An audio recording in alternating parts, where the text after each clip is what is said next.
Hello and welcome to AXSChat. I'm really pleased that we're bringing to the show today Marcie Roth, who is the relatively recent newly appointed CEO of World Institute on Disability. This is not the first time we've had World Institute on Disability on, but it's the first time that we have welcomed Marcie in her role.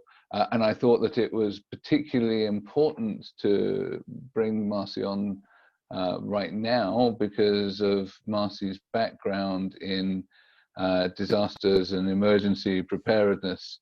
Given that we're in the middle of several disasters and emergencies all simultaneously, it seemed like an opportune moment to have a conversation. So welcome, Marcie. Please tell us a little bit more about yourself. Of course, Debra and I know you because we're WID board members. And proud to serve on the board of this great organization. But tell us, a bit about your background, because you bring a wealth of experience.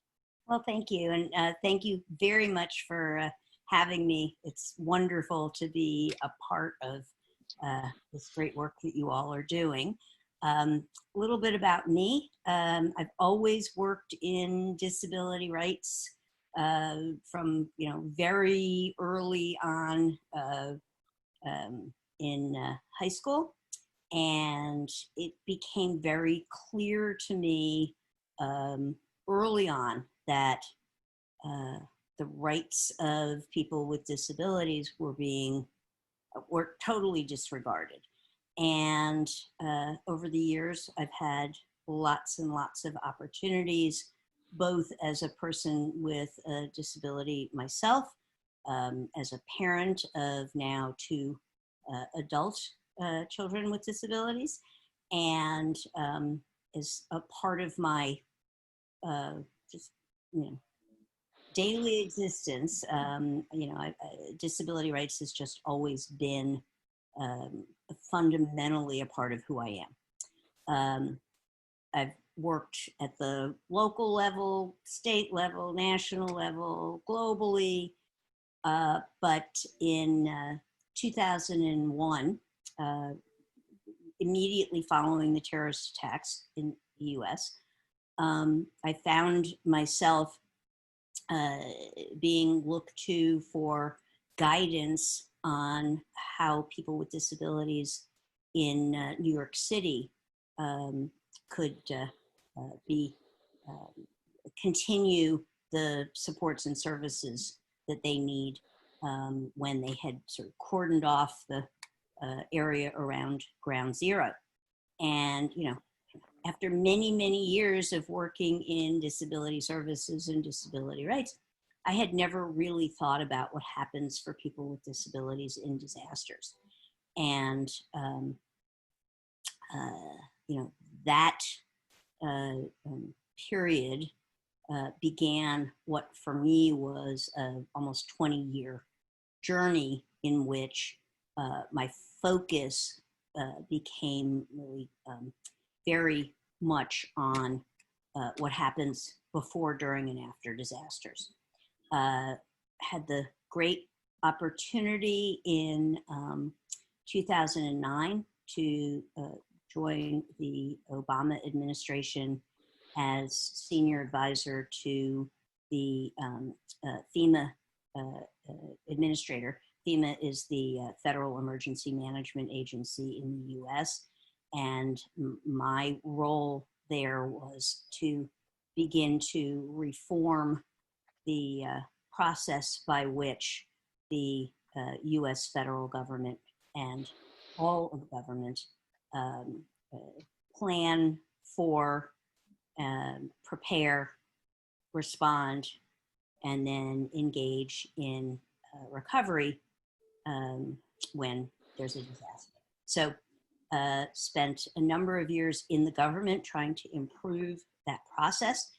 And by improve it, meaning that we engage people with disabilities as subject matter experts, as our guides in what it's going to take for people to be included before, during, and after disasters. spent almost 8 years working on that, and left FEMA, started an organization called the Partnership for Inclusive Disaster Strategies, spent several years there building a national and global partnership with many stakeholders, working again specifically on public health emergencies and disasters. And then a few months ago, I had the incredible opportunity to join the World Institute on Disability as the executive director and CEO. And now, having been at WID for about 8 months, have really had an incredible journey forward as we, refresh and move the organization forward, including some new areas of work that I'm guessing you'd love to talk about.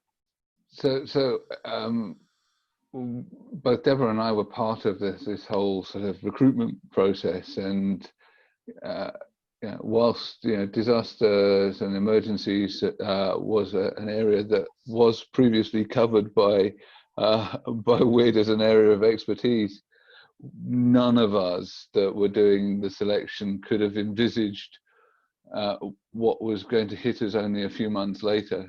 We all been expecting some pandemic at some stage. We thought it might have been the bird flu or whatever, but when it hits, no one's ever fully prepared. And then on top of that, we've had significant political events compounding the issues of the lockdown and the economic impacts and the isolation.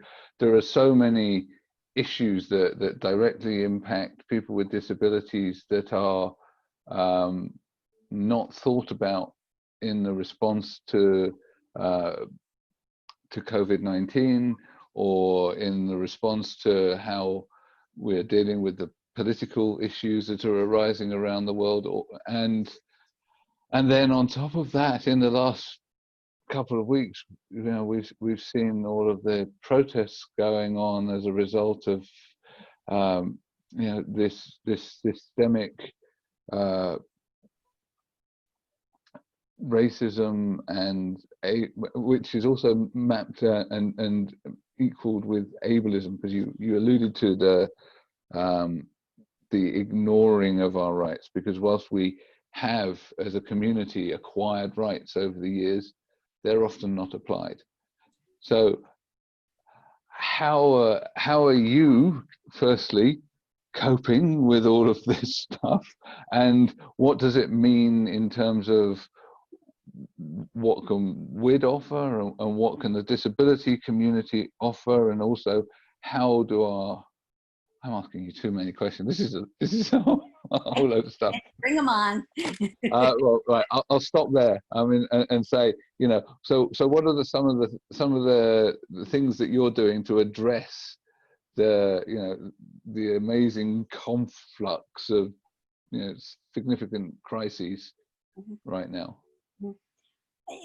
I will begin by saying, for the organization, when I came on board, I asked the team, so, what's our continuity of operations plan? Because that's something that, I've done a lot of work in. And just like just about everybody else, no surprise, folks hadn't really yet figured out what a continuity of operations plan is, how you accomplish that, what's needed. So we were already sort of starting down that road. I asked the question, how are we dealing with remote operations? Excuse me. And, we have a fairly large team at the WID headquarters in Berkeley, California. And then we have a few remote workers. And I think at the time that I asked the question, folks were quite insistent that there were things that just had to be done in a physical setting. And I kind of pushed back and said, well, I'd really like to, do as much as we can to move things to remote operations where we can. I remember having a conversation at the beginning of March when we were first starting to see that, some sort of a shutdown was going to be necessary. And, I remember asking the question, okay, what do we need to do to shut down and move to a remote operation? Happily, by that point, we had figured just about everything out. So as an organization, we were in a position to pretty seamlessly continue to operate. Early in March, the organization our board had approved our strategic plan that had been under development since just a couple of months before. And we had, among our domains, primary areas of focus for the organization, we had determined that we were going to be focusing on emergency preparedness, disaster risk reduction, and climate resilience as a focal point of some of our work. And so we had, literally the ink was not dry on that decision. And we had the beginnings of a year-long plan to start to operationalize some of that. And within days, we had to throw that plan into overdrive. So, I can talk a little bit more about what that's looking like for us, but to answer some of your other questions as I sort of do the deep dive into this, immediately we joined with a number of other disability organizations and started to look at what we knew were going to be some of the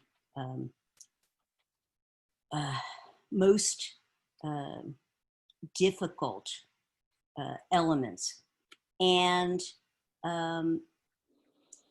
we, late in February, WID joined with the Partnership for Inclusive Disaster Strategies, the National Council on Independent Living, and about 180 other organizations who signed on to a call to action around what we were anticipating was going to be a very difficult, a disproportionately difficult circumstance for people with disabilities. Some of the issues, first and foremost, and this is something we're struggling with today, there is a continual focus by governments and media to refer to the people who are most disproportionately impacted as being people who are older and people who have what are fondly referred to as having underlying conditions. And, these are code for disability. Everybody who has underlying conditions is a person with a disability. And so, and the disproportionality of the impact of the virus has really been centered on people who are living in long-term care facilities, congregate settings, and um, as shockingly, horrifyingly high as those numbers are, what folks are not acknowledging is the 30,000 people plus who have died here in the US, for example, in nursing homes and other long-term care facilities. Everybody keeps referring to them as older. Well, in fact, you don't go to a nursing home because you're old. You don't go into a facility, a congregate facility, because you're old. You go because you have a disability and the supports and services that you need in order to continue to maintain your health, your safety, your independence, your dignity are unavailable out in the community. And for that reason, you've been institutionalized. Yeah. And so we have tens of thousands of people in just a few weeks who've lost their lives. Yeah, and we see it on social media. There are people disappearing from our world, that have been advocates and so on. I think one of the points that I would like to bring up around this is the innate ableism in the messaging that's coming out. It's like, oh, don't worry, it's not about you. You're not going to have, it's not so much of a problem for you. It's only for, older people and people with pre-existing conditions. So it's like, yeah, so basically that's a statement that you don't care about our elders and our disabled communities. It's like, it's not you that's going to die, so don't worry. That's not really the kind of messaging I would, want to hear from my government, but that's the kind of messaging that we have heard. And in the UK too, we've had many thousands of deaths and excess deaths in care homes. And I think it's the excess deaths that are really telling, because we measure an excess deaths because people always die in care homes. It's part of the nature of those places. But the issue is that so many more people are dying, and so much more rapidly. And the fact that we were in the UK actually discharging people from hospital into care homes without testing them for COVID-19. Mm-hmm. So we were literally sending the virus into the places where people were most vulnerable, and that was a government policy. Mm-hmm. And that to me is unforgivable. And clearly, that policy has innate ableism in it. And normally I'm a positive person. I talk about the positives and what we can do, and how we can build on stuff and build communities. But the last few months, we've really seen how little people value people with disabilities. That's right. We have seen something I think many of us feared might be true, but hoped that we had made enough progress. But, it is very clear that people with disabilities, our value, the value of older people, the value of people of color, the value of a very large number of most of us has been othered. And the very small number of people who are not directly impacted have an amazing amount of power. And we've done a very difficult, we've done a very poor job of moving the needle on that. And, as you said, Neil, you're usually focusing on the positive. I do want to talk about opportunity. I don't know that things could be much worse than they are. Never want to say never.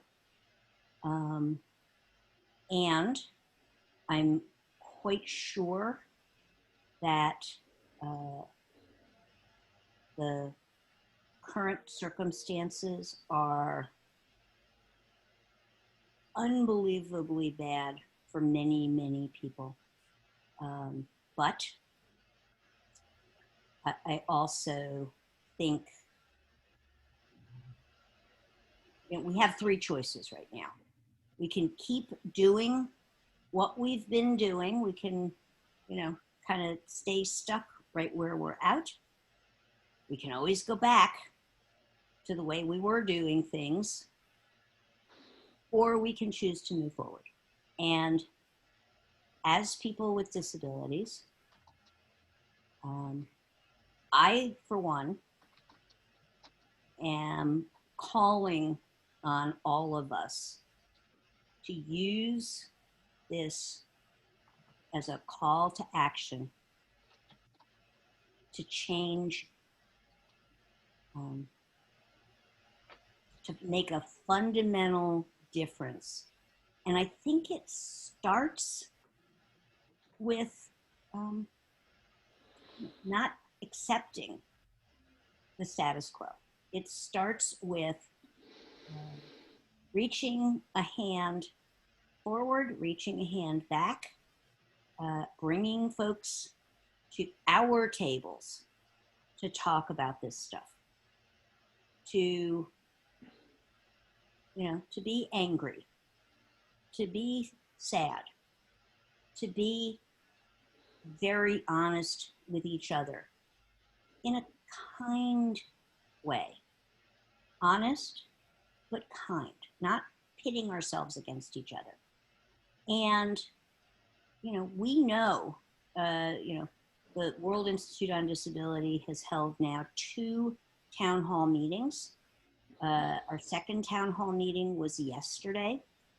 We had folks from 25 countries, every continent except for Antarctica. We're working on that. Bringing folks together to talk about disaster and disability. And we've been listening very carefully to horrifying stories. We will continue to listen, but we are in a position to do something about it. And whether it's working with business and industry around the anticipated loss of the growth that we've made in employment for people with disabilities, whether it's around the progress that we've made in assistive technology that may slow down because the economy has been hit so hard. Whatever it is, we are in a position to come together and start to build solutions that benefit the resilience of the whole community. One of the things that the World Institute on Disability is in the process of launching is a global disaster. We're calling it, we haven't actually rolled it out yet, but we are in the process of rolling out the Global Alliance for Disaster Resource Acceleration. So we are going to use disasters, COVID, concurrent disasters, future disasters, because heaven knows they're going to come. You're going to use those as opportunities to bring funders, disability leaders, emergency managers, other stakeholders together, led by people with disabilities, led by disability-led organizations, with a focus on accelerating resources in disasters to the places where they're needed the most. And I'm happy to talk about that a little bit more. I think Debra's got a question. Please. Well, and I apologize for getting upset on camera. I have a husband with dementia, and watching what's happening in the United States is just really hard. But also, I think the opportunity here is for, in the first place, for us to really see this, for us to really see what is happening.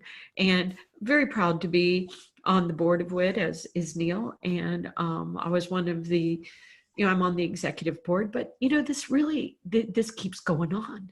And I'm not talking about just COVID. We don't appreciate who people are.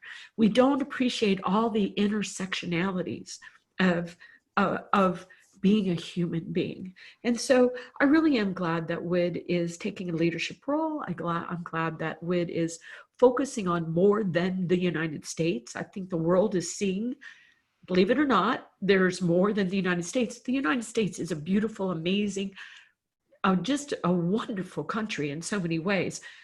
We're seeing the underbelly of the United States, but the reality is it is not the same in the United States for someone like me, a Caucasian woman of, medium, economic, as it is for my fellow African Americans, as it is for, my team members that are African Americans and disabled. And the misinformation, the fake news, the ridiculousness, the fighting at the time, what we're doing to protest. Yeah. What we're doing to protesters, what we are doing to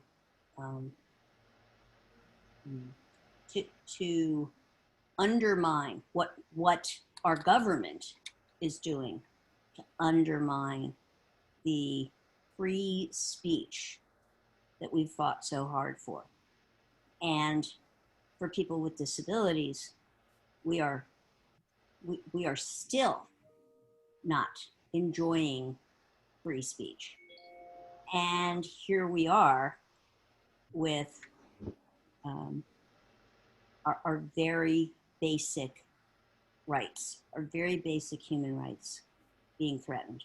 Yeah, and it's tremendous. It's a tremendously febrile atmosphere that we're in at the moment, and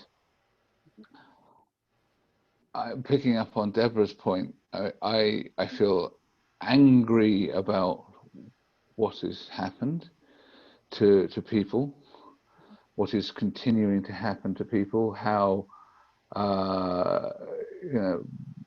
people in power are manipulating a situation that is costing people's lives for their own personal gain. And this is not just happening in one country. It's being the crisis is being utilized to further extremism around the world and erode people's rights. But also, as a 6-foot-something, blue-eyed, white, Anglo-Saxon male, me expressing my outrage is, I'm conflicted about it, because I want to express my outrage at what's happening, But at the same time, I don't want my voice to drown out the voices of people who really need to express their outrage, who really are the ones in the front line and are being persecuted and shot at with rubber bullets. And I'm sat in a comfortable place in leafy Surrey with a job, so I can't really complain. No. We need your voice. That's a mistake we keep making. We keep making so that mistake, right? That our voices don't matter. So no, I'm happy to add my voice, but I don't want to do it to this. I don't want it to become virtue signaling, you know, because it's not about that. And it's finding that line between expressing your support and your outrage and virtue signaling, and then actually thinking about how can I, you know, do things that really go beyond saying I'm outraged. You know, yes, I can read the literature. I can, you know, go and, you know, engage with and learn from people. But what else can I do? You know, how can I support the communities that suffer this systemic prejudice, because it is systemic. It's built into the system, and if anything, the system is really kicking in hard right now. Yeah. So those are the questions I'm asking myself, and you know, and I hope that there are organisations that you know, the WID and the coalition can help, and that we can work with people that that intersectionally suffer very similar issues to the disability community. I won't claim to be the one suffering, because I'm not, but I am outraged by it. What I see is a kind of a clear divide between countries with empathy and countries without empathy. You know, some countries with that don't have that many resources, they are not on the G7 or on the G20. They are just driving on empathy, and they are able to do a lot. Other countries are known as being, you know, leaders, have been very, you know, doing everything well on the finance side. You know, they don't have that, but on the other end, they have no empathy for their elderly, and then they use the excuse of age or caring homes to dehumanize people. You know, oh, they are, you know, they don't matter, they are not part, and this is the divide that I've seen, that I see quite worrying. And then sometimes the media helps and supports that kind of a message and normalize that message within a certain society. In other societies, the media would turn against, and they will have a voice, and then a balance is being kept. So I can give you an example. In Portugal, they enlarged the support to everyone that is in the country to be supported if they have needs, if they are sick. They will have full access to healthcare. You know, independently, you know, even if you are someone here and you are illegal, you have access to that. In other countries like Australia, if you are a student, a foreign student, please leave the country. You know, we can't support you. So I've seen, no, it's not about, you know, it's about attitude and empathy. I think that's what's making the difference here. And 2 points I want to make. One is, I thought we were here in the US, I thought we were that empathetic country. I didn't necessarily think we were getting it all right. As a matter of fact, I was quite sure we were not getting it all right. But I thought that we were, that was who we were aspiring to be. And Marcie, that is who we are. It's just not who our leaders are. And it's not who our processes. We are not being as empathetic as we thought we were going to be. And I know I'm a dork sitting crying like a, you know, but this is really ridiculous. And I'm trying to explain it to my husband with dementia, who I don't know how to explain it. How do I explain it to my daughter? I don't know, this is ridiculous, but most people in the United States are beautifully empathetic. We're the first people out to help, but we're real broken. Yeah. I'm sorry to interrupt you, Marcie. No. And you're absolutely right about that. It's not, it is not our people. It is our government. And I think we've all been shocked. Well, we haven't all been shocked. Many of us are shocked by what's unfolding. The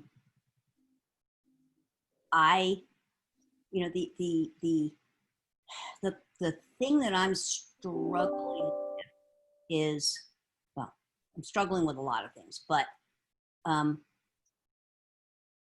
want to do better. I want to be better. And at the same time, I'm really uncomfortable with this idea that now I need to look to my husband, who happens to be Black, to the other Black and brown people in my life, and sort of, I'm not hearing folks saying, I'm hearing people saying, you people of privilege need to shut up and listen to us. But I'm not hearing them say, and it's now our responsibility to explain it. It's not, it's now not, we haven't somehow put an additional burden on people of color to now be the ones to help us to figure it out.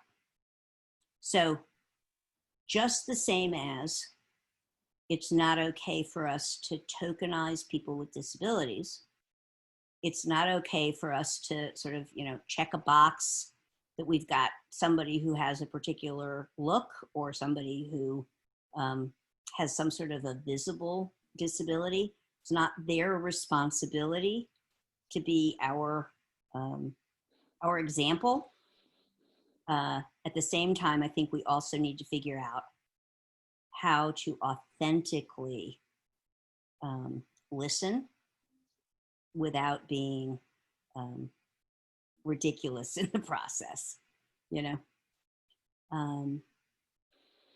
it's conversations like these, except we need to have other folks in these conversations helping us without burdening them, helping us to identify what it is that we can do to help.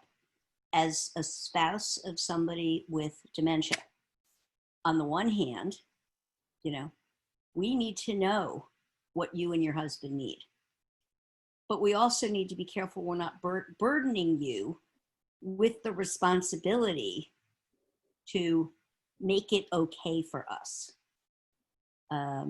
As a person with a disability who,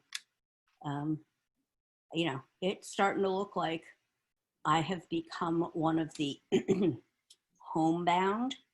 I'm not going to be able to go out anytime soon.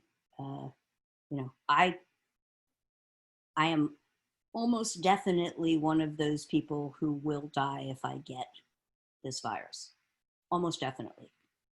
Although, as somebody who has been taking hydroxychloroquine for 10 years, I may have some sort of, special powers, but on the assumption that I don't, I'm probably going to need to stay home for a very long time. So we talked about the choice of language with Martin Sibley not long ago, and he said, "I don't want to be considered vulnerable. I'm high risk." Yeah, and I think that's right. You have a high risk. You're not a vulnerable person. You have a disability, and there is a high risk of you being disproportionately affected by this virus. And, you know, I love talking about language, and I really welcome the fact that you raised this.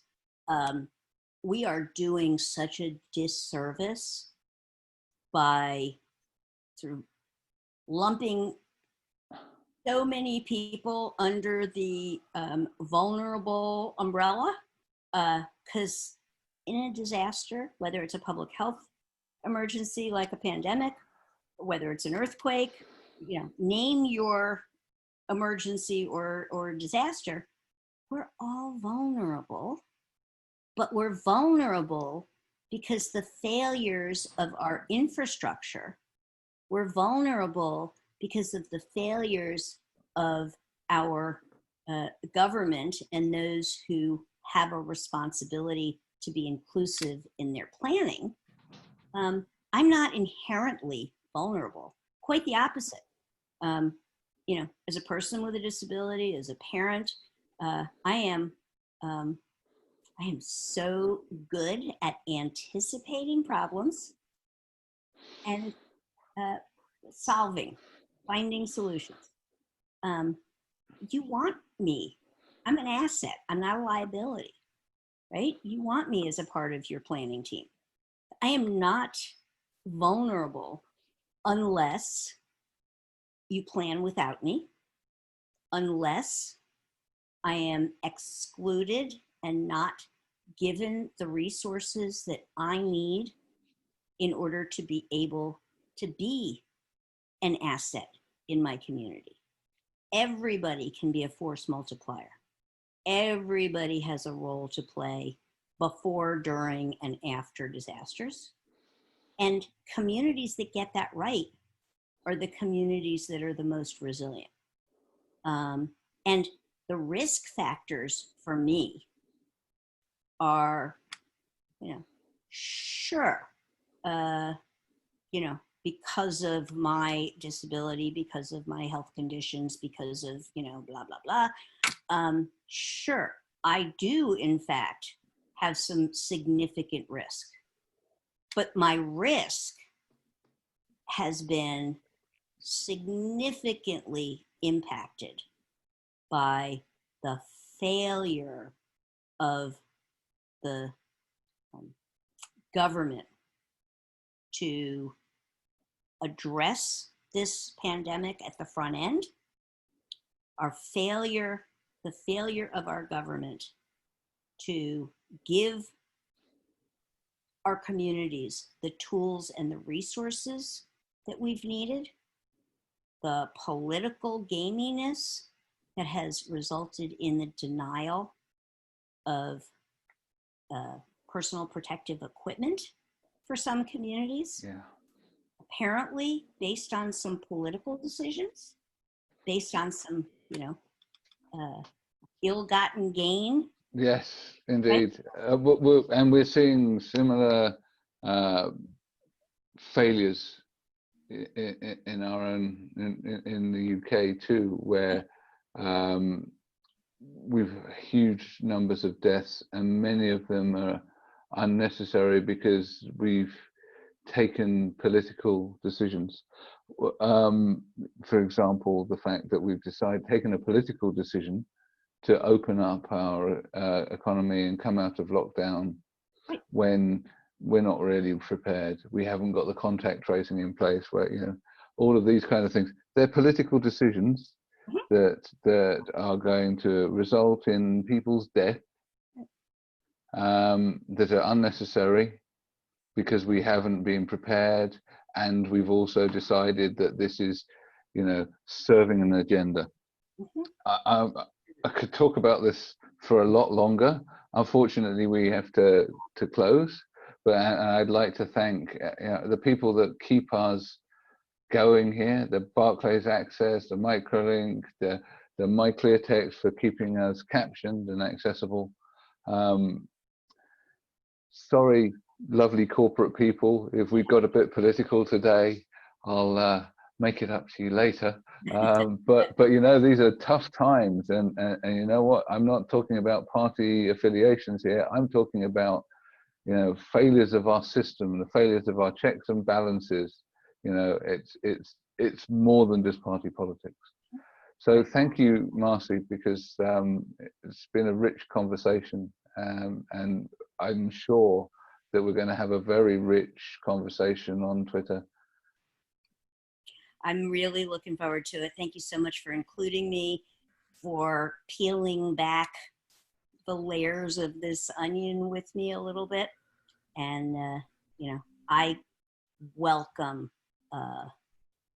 continued robust discussion and the call to action that we all need Yes. to be taking right now.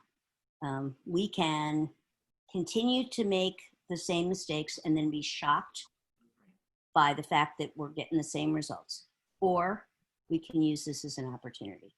And we need to stay with it until we fix it this time. We can't, this keeps happening over and over and over again, and we cannot keep ignoring it and going back to sleep and thinking that this is going to go away. We have to have the will to resolve these issues. We all have to have the will. That's right. That's right. I'm in. Count me in. That's right. Thank you, Marcie. Thank you all very much. Be well. Take care.